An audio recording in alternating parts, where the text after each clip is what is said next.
Have you ever heard the story of the young chef who cooked for giants? It's a tale that smells of bravery, sizzling onions, and a little bit of magic. In a small village nestled by a towering mountain range lived a young chef named Leo. Leo wasn't famous. He didn't run a fancy restaurant. His kitchen was his grandmother's, filled with the warmth of a wood-fired stove and the scent of herbs from their garden. His passion was simple: to make food that made people happy. One day, the ground trembled.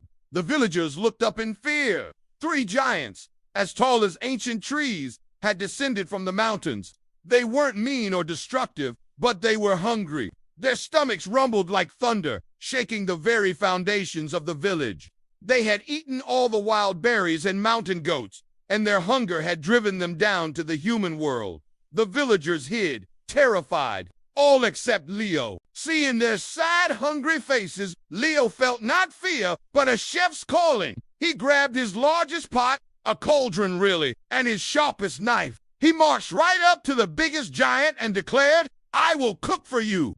The giants blinked, surprised. A creature so small, offering to feed them. They chuckled, a sound like rocks tumbling down a cliff. They agreed, curious to see what this tiny human could possibly make. Leo knew he couldn't just cook a big meal. He had to cook a smart meal. He rallied the villagers, not with a sword, but with a ladle. "We can't fight them," he said, "but we can feed them." Inspired by his courage, the villagers came out of hiding. They brought him everything they had: cartloads of potatoes, barrels of cabbage, strings of onions, and wheels of cheese. It was a feast in the making, a testament to their community spirit. Leo directed the whole operation like a seasoned general. He had them dig a huge fire pit in the village square. He filled his massive cauldron with water from the river and started adding ingredients. He wasn't just making a simple stew. He used his grandmother's secret recipes, adding special herbs that made food not just filling,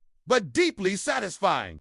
The aroma began to drift through the air, a captivating smell of roasting vegetables, melting cheese, and savory spices. It was a scent of hope. As the sun began to set, the stew was ready. The giants watched, their mouths watering. Leo, with the help of the villagers on ladders, served the stew into 3 enormous bowls. Actually, they were more like small ponds. The giants took their first spoonfuls. Their eyes went wide. A moment of silence, and then a chorus of delighted roars echoed through the valley. They had never tasted anything so wonderful. It was warm. It was comforting. It filled their bellies and soothed their grumpy spirits. They ate every last drop. For the first time in weeks, the giants felt truly full and happy. They thanked Leo and the villagers, their booming voices filled with genuine gratitude. They promised to protect the village and to never bother them with their hunger again. In fact, they even helped the villagers replant their fields the next day.